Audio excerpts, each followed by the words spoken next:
Alright, so today I'd like to talk about the drought that's been striking the Houston area. It's looking like it's going to continue. It's been quite devastating, and the reasons for it would probably surprise you if you hear them. I'll get to that in a minute. It's sad to look at Houston. Most of the world, they think of us as desert, like what you would find in West Texas, but Houston is very lush, very green. We stay green all year round. We have lots of swamps and bayous, and so we're very much more similar to Louisiana and Louisiana's natural environment than what you would find in West Texas. And also our trees stay green year round. We don't go through the fall colors and we don't go through the winter trees. We stay green all year round, so it's been quite devastating for us because it's one of the, it's some of our best natural habitat is our trees and how well irrigated we are, how much water and bayous and lakes that we have here, and that's all of that is being damaged lately. It's sad to look around the city and see the devastation, but Houston is working to repair it. I don't know how many of you have been to Memorial Park lately.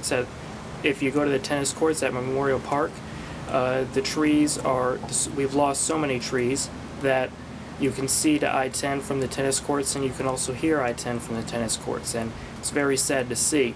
Houston and Kingwood are both working on replanting trees in areas within Houston city limits, so we do have that benefit which is coming to us, and it's a good thing that our city is smart enough to do that. It's also not too expensive to plant trees.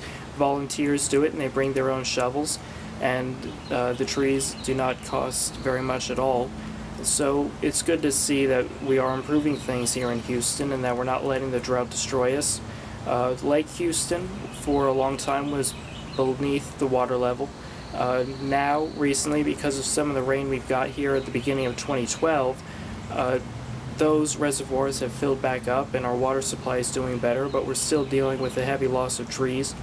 But it's a good thing that the city of Houston is willing to replant trees, along with tear them down, as they are, of course, too dangerous as dead trees. The good news here is that Houston is going to be replanting these trees, and it's going to be to our benefit that occurs. And so hopefully I'll be able to make another blog in the future talking about how we've recovered and repaired.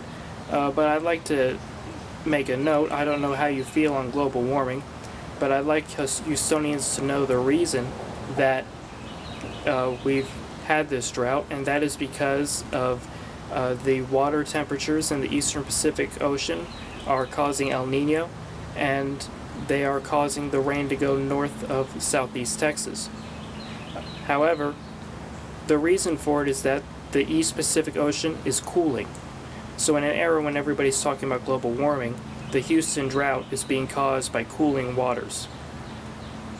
And that's all I'm going to say about that. I'll just leave it at that. I hope you enjoyed this episode of Houston Politics. Please subscribe. We talk about occurrences in the Houston area. I'll see you next time.